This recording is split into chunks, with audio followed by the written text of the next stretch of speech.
이를 설교하겠습니다. 받으려고만 하지 말고 무엇을 희생할지 고민하라. 우리는 하나님에게 말도 못하는 그런 은혜를 받았습니다. 그 은혜에 동의하고 인정하고 감사하고 계십니까? 정말 그 은혜를 인정하고 감사한다면, 하나님의 그 은혜를 깨달았다면 우리도 주님께 무언가를 드리려고 애를 써야 마땅한 겁니다. 그게 인지상정입니다. 여러분이 누군가의 은혜를 입었습니다. 그래서 고마워요. 고마운 마음이 있어요. 그러면 그 고마운 마음을 갚으려고 하지 않습니까? 사람에게 받은 거는 고마워서 갚으려고 하면서 하나님에게 말도 못할 큰 은혜를 받았다는 사람들이 그 은혜를 갚으려고 애를 쓰지 않는다는 것은 잘못된 겁니다. 여러분, 우리는 하나님에게 받기만 해야 되는 그런 존재입니까? 성경은 하나님께서도 우리의 마음을 받기를 원하시고, 우리가 하나님께 무언가를 드리기 위해서 우리가 희생하는 것을 하나님이 원하신다. 성경에 보면 성도의 죽는 것을 하나님께서 귀하게 여기신다, 그렇게 기록되어 있거든요. 누구를 위해서? 하나님을 위해서 죽는 것을 하나님께서 굉장히 귀히 여기신다. 그 마음을 받기를 원하신다, 그런 뜻입니다. 여러분, 다윗은 그런 사람이었죠. 다윗이 어느 날 자기가 거하는 곳은 되게 좋은 곳인데 하나님이 성막이라는 그 천막이죠. 다윗 생각할 때 다윗 생각할 때 그랬나 봅니다. 저는 자기는 그 좋은 곳에 거하는데 하나님께서 천으로 만든 그런 허름한 곳에 계시는 것에 마음이 아팠던 모양입니다. 그래서 그 마음에 하나님을 위해서 집을 좀 져드리고 싶다. 그 마음을 딱 갖자마자 바로 하나님께서 크게 감동하셔서 막 다윗에게 복을 주고 싶어서 어쩔 줄 모르는 그런 하나님의 그 마음이, 감동받으신 마음이 잘 기록되어 있습니다. 얼마나 하나님께서도 우리에게 뭔가를 받기를 원하시는 것을 기대하고 계시는가, 우리는 그 사건을 통해서 알 수 있습니다. 하나님의 받은 은혜를 우리가 갚기 위해서 애를 쓴다는 것은요, 우리가 하나님을 위해서 무엇을 희생할까를 고민한다는 것과 동의어입니다. 저는 하나님에게 우리가 세 가지를 희생을 해야 된다 생각합니다. 일단 시간의 희생을 드려야 됩니다. 하나님께서 주신 24시간이라는 그 시간을 우리를 위해서만 쓸 때 우리는 하나님의 은혜를 기억하지 못하는 사람이 될 것이다, 그렇게 생각합니다. 24시간 중 특별히 새벽 시간을 하나님께 드리는 사람이 되었으면 좋겠습니다. 새벽을 여러분 하나님께 드리려면요, 우리의 삶이 어떻게 바뀌냐면 기본적으로 밤에 일찍 자게 됩니다. 밤에 일찍 자려면 밤에 컴퓨터를 한다든가, 컴퓨터로 게임을 한다든가, 아니면 TV 시청을 한다든가, 혹은 세상 친구를 만난다든가, 이런 일들이 현저하게 줄어듭니다. 왜? 새벽 시간을 드리기 위해서는요, 단순히 우리가 새벽 시간만 드리는 게 아니고 밤을 잘 보내야지 우리가 새벽을 드릴 수 있거든요. 그래서 이 시간의 희생, 하나님을 위해서 내게 주어진 시간을 나를 위해 쓰지 않고 하나님께 드리는 시간에 집중하면 일찍 자게 되고, 그러다 보니까 세상의 문화로부터 더 멀어질 수 있어서 하나님께 더 집중된 그런 삶을 살 수 있습니다. 그렇게 시간을 하나님께 드리는 것, 그것도 반복하지만 특별히 새벽 시간을 하나님께 드리는 그런 사람이 되었으면 좋겠다. 우리의 시간을, 우리에게 준 시간을 우리를 위해 쓰지 않고 하나님을 생각하는 시간으로 썼으면 좋겠다. 이 하나님께서 원하시는 걸 겁니다. 특별히 하나님께서는 새벽에 우리를 만나주신다, 새벽에 우리를 도와주시겠다, 그렇게 기록된 구절이 되게 많습니다. 그러므로 우리가 신앙에 성공하려면, 하나님께 받은 은혜를 갚는 사람이 되려면 저는 거의 무조건적으로 새벽 시간을 하나님께 드리는 사람이 돼야 된다.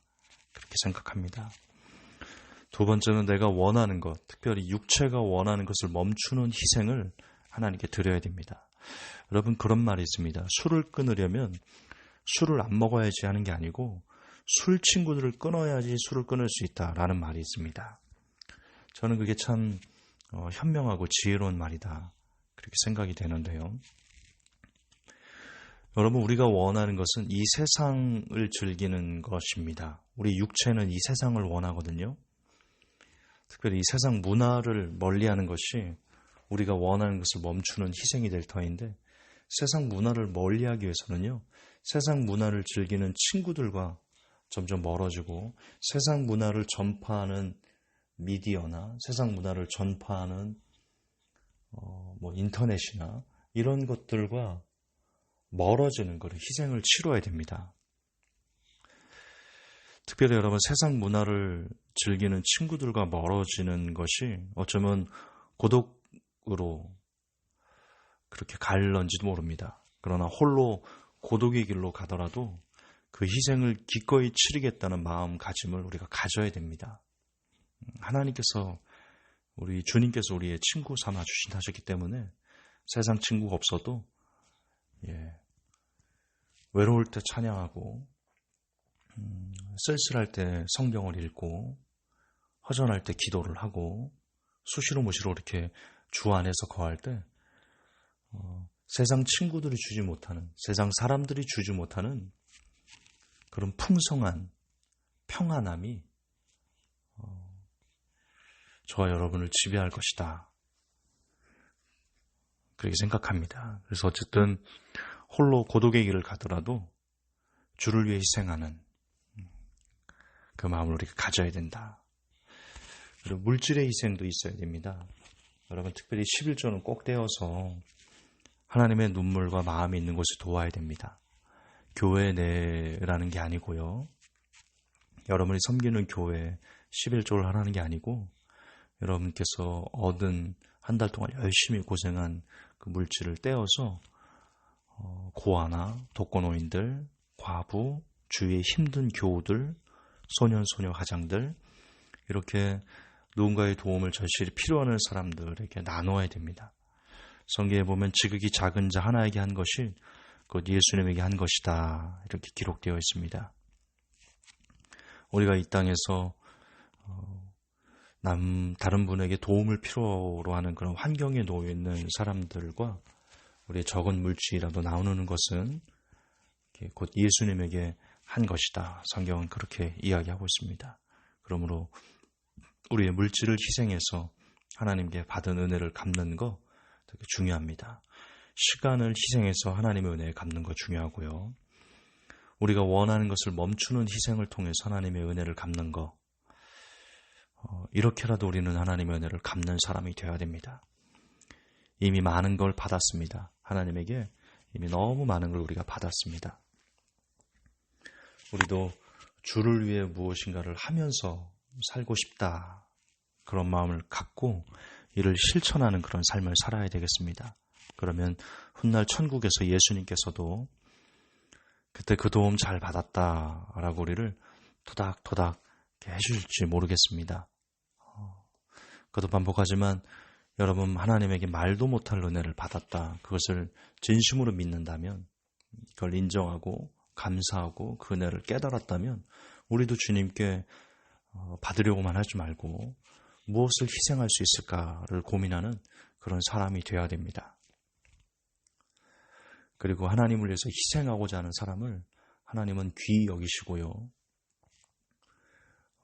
그를 하늘나라의 생명책에 그 이름을 기록해 주실 가능성이 높다, 그렇게 생각합니다. 하나님은 우리에게도 뭔가를 받기를 원하시고요, 그중에 특별히 우리의 마음을 받기를 원하시는데, 우리가 하나님을 향한 그 희생의 마음이 있는지는 우리가 시간으로 희생을 하는지 물질로 희생을 하는지, 우리가 원하는 것을 멈추는 것을 실제로 살면서 희생을 하나님께 드리는지를 통해서 그것이 증명될 수 있을 것입니다. 부디 오늘 설교 제목처럼 그동안 많은 것 받았으니까 더 받으려고만 하지 마시고요. 우리도 무엇을 주를 위해서 희생할 수 있을지를 깊이 고민하는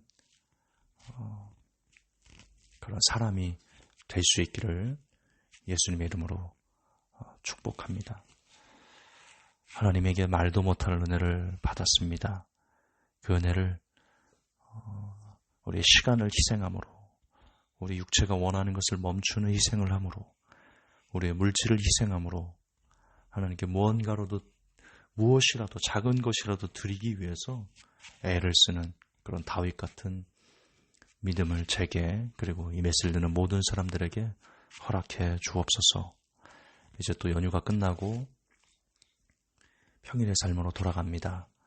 부디 우리의 삶이 하나님 주 안에서 평탄하게 하시고